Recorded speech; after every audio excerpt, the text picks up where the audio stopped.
Hi friends, welcome back. Welcome to Tamil crypto tech. நான் உங்கள் கோகுல்நாத். இப்போ நான் வீக்லி கிரிப்டோ நியூஸ் தான் பார்க்க போகிறோம்.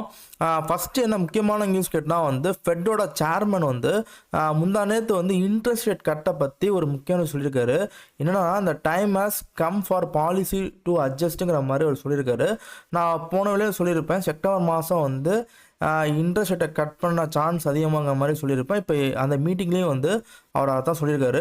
உண்மையிலே one of the positive news தான். ஸோ இதனால தான் மார்க்கெட் வந்து இப்போ அப்பாய் போயிட்டுருக்கு. என்னையை பொறுத்த வரைக்கும் வந்து எப்பவுமே வந்து செப்டம்பர் மாதங்கிறது வந்து கிரிப்டோ வருஷத்துக்கு கிரிப்டோவுக்கு வந்து கொஞ்சம் டவுன் தான். அப்படி இருக்கும்போது வந்து இந்த இன்ட்ரெஸ்ட் ரேட்டை கட் பண்ணுறதுங்கிறது வந்து லாங் டேர்மில் வந்து ஒரு குட் நியூஸாகவே இருந்தாலும் அந்த டைம்லங்கிறது வந்து ஒரு செல் நியூஸ் தான். மேபி இதை வச்சு வந்து ஒரு ஒரு சின்ன ஒரு பேனிக் நடக்க சான்ஸ் அதிகமாக இருக்குது. ஸோ அதனால் வந்து கொஞ்சம் ஜாக்கிரதையாக இருங்க. அதுக்கு மட்டும் இல்லாமல் இன்னும் என்ன சொல்கிறோன்னா இன்ஃப்ளேஷனும் கம்மியாகிட்டு தான் இருக்குது. ஸோ இதனால் வந்து இப்போ நம்ம என்ன பண்ண முடியும், லேபர் மார்க்கெட்லாம் ரொம்ப ஸ்ட்ராங்காக தான்ங்கிற மாதிரி அவர் சொல்லியிருக்காரு. ஸோ இதனால் வந்து மேபி அடுத்த மாதம் வந்து ஒரு சில அனலிஸ்ட் என்ன சொல்கிறாங்கன்னா ஒரு 0.25% வந்து இன்ட்ரெஸ்ட் ரேட்டை கட் பண்ணலாங்கிற மாதிரி அவங்க சொல்கிறாங்க. இதனால் வந்து ஷேர் மார்க்கெட்டெல்லாம் வந்து பிறகு வந்து ஒரு பூமாக சான்ஸ் இருக்குது, கெயின் கிடைக்க சான்ஸ் அதிகமாக இருக்கிற மாதிரி அவங்க சொல்கிறாங்க. உண்மையிலே இதான் உண்மை.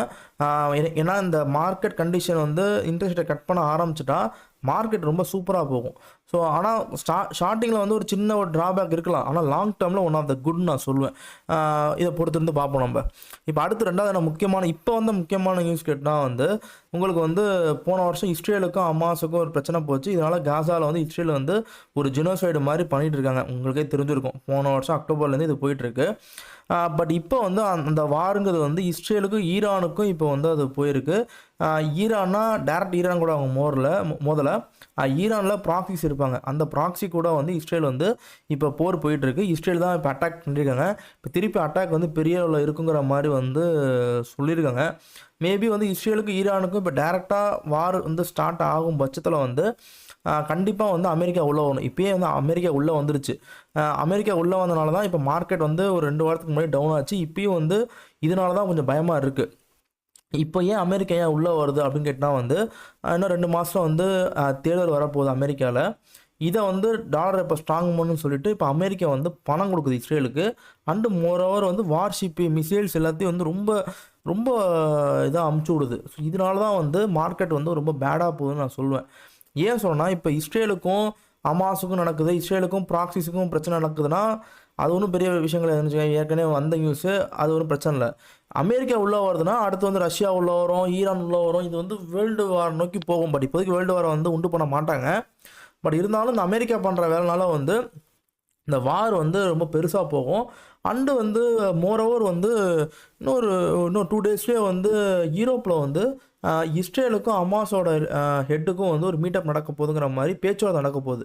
ஸோ இந்த பேச்சுவார்த்தை மட்டும் உண்மையிலே நான் சொல்கிறேன், உண்மையிலே நான் என்ன விரும்புகிறேன்னா பாசிட்டிவாக போச்சுன்னு வச்சுங்களேன், கண்டிப்பாக அந்த வாரில் சாகிற சின்ன சின்ன குழந்தைங்க சாகாதுங்க. ரெண்டாவது முக்கியமான விஷயம் வந்து மார்க்கெட்டுக்கு ரொம்ப பெஸ்ட்டுங்க அது. ஏன்னா வந்து இப்போ இன்ட்ரெஸ்ட் ரேட்டை கட் பண்ண போகிறாங்க. இப்போ இந்த வார் நின்றுச்சுன்னு வச்சுங்களேன், உண்மையிலே சொல்கிறேன் ஒன் ஆஃப் த பெஸ்ட்டுன்னு நான் சொல்லுவேன். இப்போ அந்த வார் வந்து கண்டினியூ ஆகிறனால வந்து இப்போ ரஷ்யாவோட அதிபர் இருக்கார்ல புட்டின், அவர் என்ன சொல்கிறேன்னா நேட்டோக்கு எதிராக நான் வார் தொடுப்பேங்கிற மாதிரி இப்போ ஒரு பேச்சு போயிட்டுருக்கு.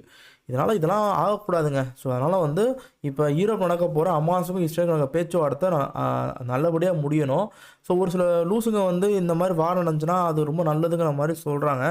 பட் பச்சை குழந்தைங்க தான் அதனால சாவுங்க. இதனால் 10 பைசா கூட பிரயோஜனம் கிடையாது. வாரனால ஒரு மயிரும் பிரயோஜனம் கிடையாது. ஓகேங்களா, நம்மளுக்கு ஒன்றுமே நடக்காது. அந்த நாடோட எக்கனாமிக் குலையும். அது இப்போ வந்து குளோபலைசேஷனால் வந்து இப்போ ஈரானுக்கும் இஸ்ரேலுக்கும் வார் ஸ்டார்ட் ஆகிடுச்சுன்னு வச்சுங்களேன், அது வந்து குளோபல் கண்டிஷனாக பாதிக்கப்படும். நம்மளுக்கும் வந்து சாப்பாடு ரேட்லேருந்து எல்லா ரேட்டும் பெட்ரோல் ரேட்லாம் சும்மாவே இப்போ 102 ரூபா இருக்குது.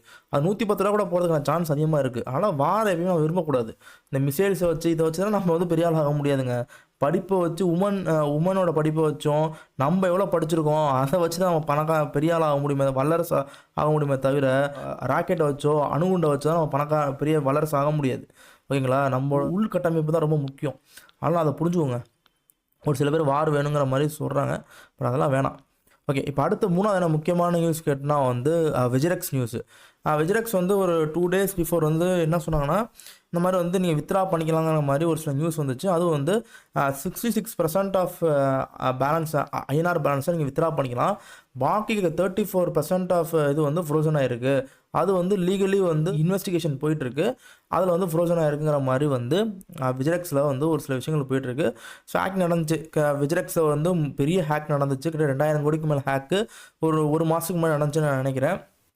இதில் வந்து நான் தெளிவாக சொல்லிடுறேன். நான் இந்த நியூஸ் வந்து பெருசாக ஃபாலோ பண்ணல. எனக்கு வந்து இந்த நியூஸ் வந்து வந்தப்போ வந்து எனக்கு இது பெருசாக வந்து ஒரு இம்பேக்ட் ஏற்படுத்தலை. ஏன் இதை இம்பேக்ட் ஏற்படுத்துன்னு கேட்டால், இதை வந்து ஆக்சுவலி வந்து இதனால தான் நான் வந்து விஜிரெக்ஸை யூஸ் பண்ணாதீங்கன்னு சொல்லி நான் முன்னாடியே சொல்லிட்டேன். எப்போ நான் இதை முடிவு பண்ணுன்னு கேட்டால் வந்து இவங்களுக்கும் சைனாவுக்கும் ஒரு சில இது போச்சு. சைனாவில் ஏதோ ஒரு உள்கூத்து வேலை பண்ணுறாங்கிற மாதிரி ஒரு சில நியூஸஸ் வந்துச்சு.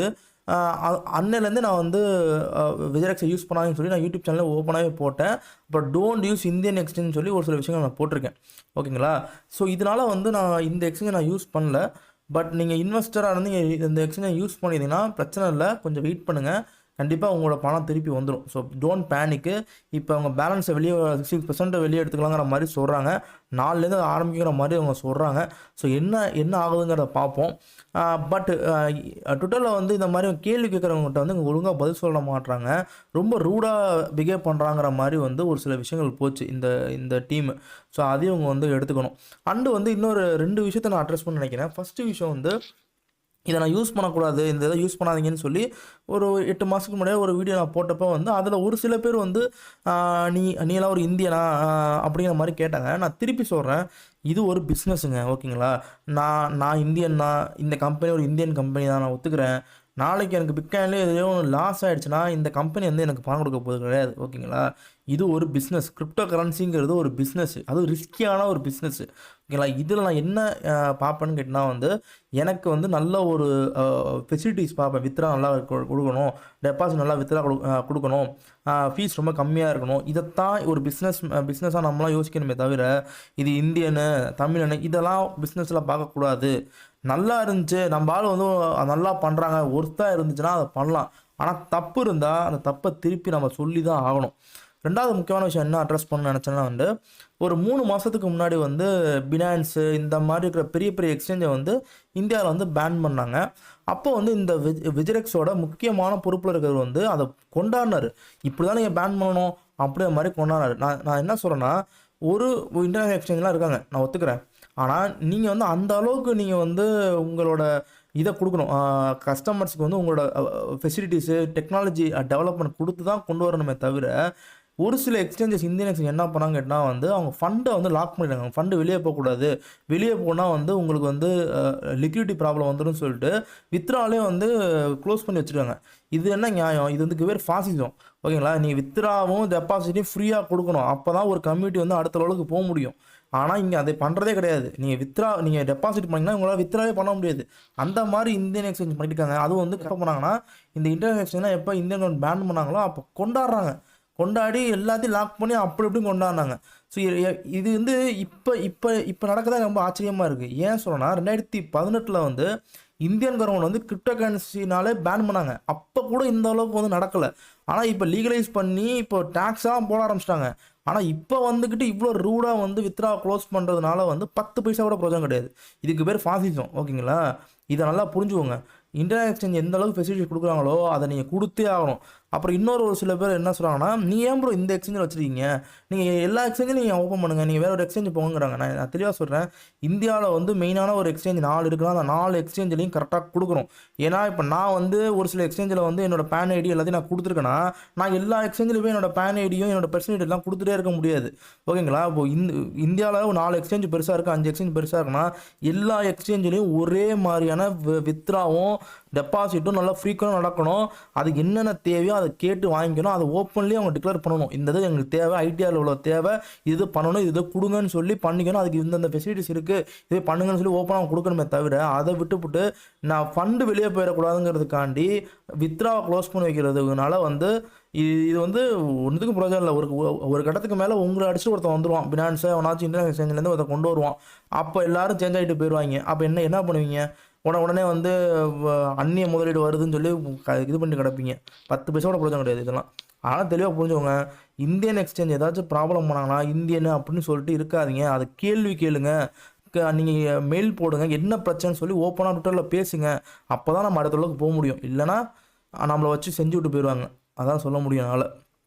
இப்போ அடுத்து வந்து பிடிசியோட டெக்னாலஜிஸ் பார்ப்போம். நம்ம பிட்காயினை பொறுத்த வரைக்கும் வந்து இப்போதைக்கு நல்ல ஒரு பம்பில் இருக்குது. ஆக்சுவலி இந்த ஃபெட்டோட நியூஸ்னால வந்து ஒரு நல்ல பம்ப்பு 21 வீக் மூவிங் ஆவரேஜ்கிட்ட தான் பிட்காயின் வந்து பம்ப் ஆகிடுச்சு. பட் 21 மூவிங் ஆவரேஜ் 61,000 இதுக்கு மேலே போய் இன்றைக்கி க்ளோஸ் வச்சிருக்கு. ஒன் ஆஃப் த பெஸ்ட்டு நான் சொல்லுவேன், ஒன் ஆஃப் த பெஸ்ட்டு. ஓகேங்களா? ஆனால் இப்போதைக்கு வந்து இந்த வார் ஒரு சில விஷயம் நடக்கனால வந்து என்னையை பொறுத்த வரைக்கும் இந்த இடத்துல அக்குமேட் ஆக சான்ஸ் அதிகமாக இருக்குது. பிட்காயின் எந்த அளவுக்கு இந்த இடத்துல அக்குமேட் ஆகுதோ அந்த அளவுக்கு ஒன் ஆஃப் த பெஸ்ட்டுன்னு மார்க்கெட் வந்து நல்லா போகுதுன்னு சொல்லுவேன். ஒன் ஆஃப் த பெஸ்ட்டுன்னு நான் சொல்லுவேன். அண்டு மோரோவர் வந்து ஆல்காயினை பற்றி கேட்குறீங்க. ஸோ ஆல்காயினை பொறுத்த வரைக்கும் இப்போதைக்கு நம்மளால் ஓப்பனாக சொல்ல முடியாது. ஏன்னு கேட்டால் இப்போ பிட்காயினே இப்போ அக்குமேட்டிக் மார்க்கில் இருக்குது, ரொம்ப சாப்பியாக இருக்குது. அப்படி இருக்கும்போது வந்து ஆல்காயினை பற்றி நம்ம சொல்லவே முடியாது. என்னையை பொறுத்த வரைக்கும் டிசிஏ தாங்க ஒரே வழி இப்போதைக்கு. ஏன்னா வந்து இப்போதைக்கு வந்து மேலே விற்றுட்டு கீழே வாங்குறது இதெல்லாம் வழி கிடையாது. டிசிஏ தான் ஒன் ஆஃப் த பெஸ்ட்டுன்னு நான் சொல்லுவேன். கீழே வர வர ஒரு நல்ல அமௌண்ட்டாக நீங்கள் டாலர் எடுத்து கையில் வச்சுக்கோங்க, இல்லை பணமாக வச்சுக்கோங்க. கரெக்டான டைமில் வந்து பணத்துக்கு உள்ளே இறக்கிடுங்க. கீழே வந்துச்சுன்னா வந்து இது 50 வீக் மூவிங் ஆவரேஜ் இந்த ரேஞ்சுக்கு வந்து ஒரு 53-54,000 இருக்குது. ஒஸ்ட் கேஸ் சினாரியோங்கிறது வந்து உங்களுக்கு இந்த ரேஞ்சுங்க 200 வீக் மூவிங் ஆவரேஜ் இது வந்து ஒரு 39,000 to 42,000. ஸோ இந்த ரேஞ்சில் இருக்குது. என்னையை பொறுத்த வரைக்கும் இந்த இடத்துல ஒரு அக்குமேட் ஆகலாம். இந்த கீழே வந்து டெஸ்ட் பண்ணுச்சுன்னா 2 வாரத்துக்கு முன்னாடி டெஸ்ட் பண்ண மாதிரி இந்த இடத்துல 54 ஒரு டெஸ்ட் விற்கு மாதிரி கொடுக்கலாம். இதுக்கும் கீழே உடச்சா மார்க்கெட் வந்து ஒரு பியர் கண்டிஷனுக்குள்ள போகுதுன்னு அர்த்தம். அந்த மார்க்கெட் கண்டிஷனுங்கிறது வந்து 43 இதெல்லாம் தெரிலங்க. இப்போதைக்கு வந்து இந்த இடத்துல அக்குமேட் ஆகிட்டு இருக்கு. இந்த இடத்துல ஸ்ட்ராங்கான ஒரு அக்குமேட்டிங் பீரியட் நடக்கும் பட்சத்தில் மார்க்கெட் அப் ஆகிறத இந்த இன்ட்ரெஸ்ட் ரேட்டை கம்மி பண்ணுறதா இருக்கட்டும், இந்த பேச்சுவார்த்தையில் இஸ்ரேலுக்கு பாசிட்டிவாக எல்லாம் முடிஞ்சு வார் கம்மியாச்சுன்னா கண்டிப்பாக ஈஸியாக மார்க்கெட் வந்து பூம் ஆகிடும். அது மட்டும் ஆச்சுன்னா போதும். ஓகேங்களா? இப்போதைக்கு மார்க்கெட் வந்து இந்த இடத்துல அக்குமேட் ஆகிட்டு இருக்கும். ஸோ இதுவே அக்குமேட் ஆகிறனால வந்து ஆல்காயின்ஸ் கீழே வர வர நல்ல ஒரு ரேஞ்சில் வந்து மார்க்கெட் வந்து பை பண்ணிக்கோங்க, பிக் பண்ணிக்கோங்க. அதான் என்னால் சொல்ல முடியும். இதான் வந்து மார்க்கெட்டோட டெக்னிக்கல் அனலைஸு. இந்த வீடியோ பிடிச்சா லைக் பண்ணுங்கள், ஷேர் பண்ணுங்கள், தமிழ் கிரிப்டோக்கு சப்ஸ்கிரைப் பண்ணுங்கள். பாய்.